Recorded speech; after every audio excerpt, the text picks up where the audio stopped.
Здравствуйте. Звать меня Зинаида Антоновна. Сегодня я буду рассказывать вам о себе и о войне. Наше поколение росло в очень тяжелое время. Только что была Первая мировая война, кончилась, потом революция началась, все было разрушено, и было очень тяжело.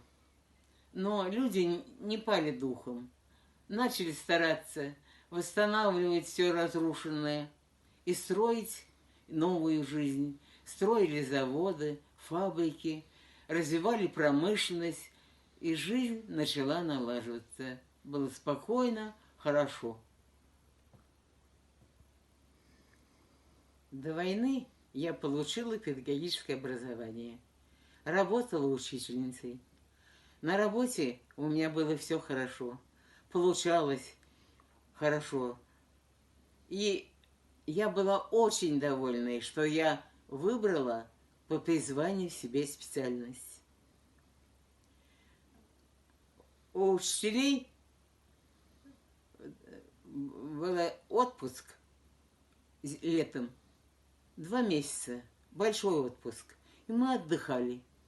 И вдруг, совершенно неожиданно, по радио была передача о том, что началась война. Сразу же началась мобилизация мужчин на фронт. А на их место встали женщины и подростки. Война сплотила нашу страну, страна, в которой очень много национальностей. Потому что общее горе было, а горе людей сближает. Призыв девушек был в 1942 году. Так как было молодежи большинство комсомольцев, поэтому призыв был через райком комсомола. Но были и добровольцы. Когда набрали состав новобранцев, то привозили нас к железнодорожной станции, где были вагоны, и нас размещали в товарных вагонах. И по ходу железной дороги от Урала до Волги, до Самары, в каждом городе прицепляли вагон с новобранцами, девушками. И привезли нас с этим составом в Сталинград. Сталинград в то время был очень красивый город, не разрушенный, все было светло, чисто. И наш батальон сформировали в Сталинграде и отправили на обучение в Калмыкию. Нам, молодым девчонкам, обрезали кожу, сделали короткую стрижку и начались занятия. Строевая подготовка была, как у мужчин. Началась учеба. Подготовка была по строевой. Занимались с нами сержанты, мужчины.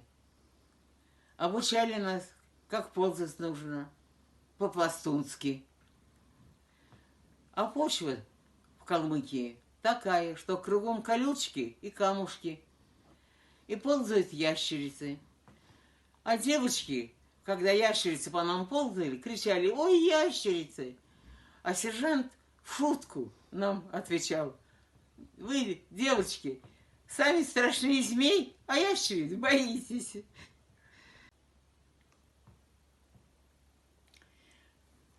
Кроме строевой, мы изучали оружие. Нас учили собирать, разбирать винтовку и знать ее части, ухаживать как за винтовкой. И еще были обязательные занятия – политическая подготовка. Наш призыв был очень молоденькие девочки. Нам было 18, 19, 20 лет в основном. И нас готовили быть морально устойчивыми в боевой обстановке.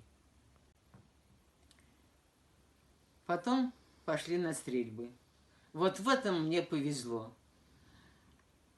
Я стреляла очень точно. Попадала только в яблочко. Это значит в десятку. Из 50 я выбивала 50 очков. И была лучшим стрелком батальона. И когда начались занятия по движущим мишеням, у меня тоже получалось все очень хорошо. Кроме всех занятий, мы перешли к изучению основного занятия. Это с самолетом. Мы изучали самолеты, свои и вражеские. Изучали только по альбомам, а альбомы были засекречены. Мы смотрели в бинокль и должны были определить тип самолета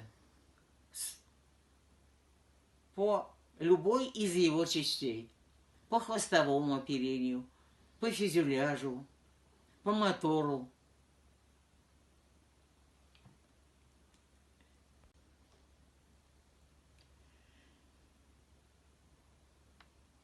Также мы должны были определить курс самолета и высоту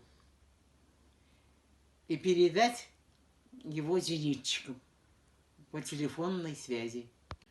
Также мы были связаны с истребительной авиацией. Силуэты самолетов мы обязаны были держать только в своей памяти. Сложно было определить самолет, только особенно ночью. И приходилось его определять только по звуку. А у многих самолетов звуки у своих или у вражеских очень похожие были.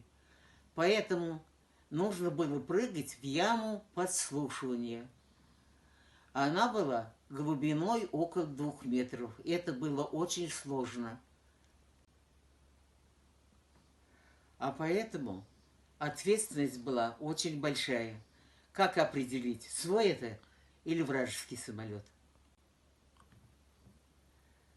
Я была начальником наблюдательного поста. У меня была команда наблюдателей и связистов. По команде «Воздух», который они давали, увидев или услышав самолет, я определяла, приходила и определяла тип самолета, его высоту и направление. Все эти данные я срочно передавала зенитчикам. Они настраивали свои орудия по данному курсу. После обучения мы получили обмундирование и приняли присягу. И при принятии присяги с одной девочкой случился обморок. Это, видимо, был из-за того, что она переволновалась, что такая большая ответственность. Все. Мы, девчонки, готовы были нести службу.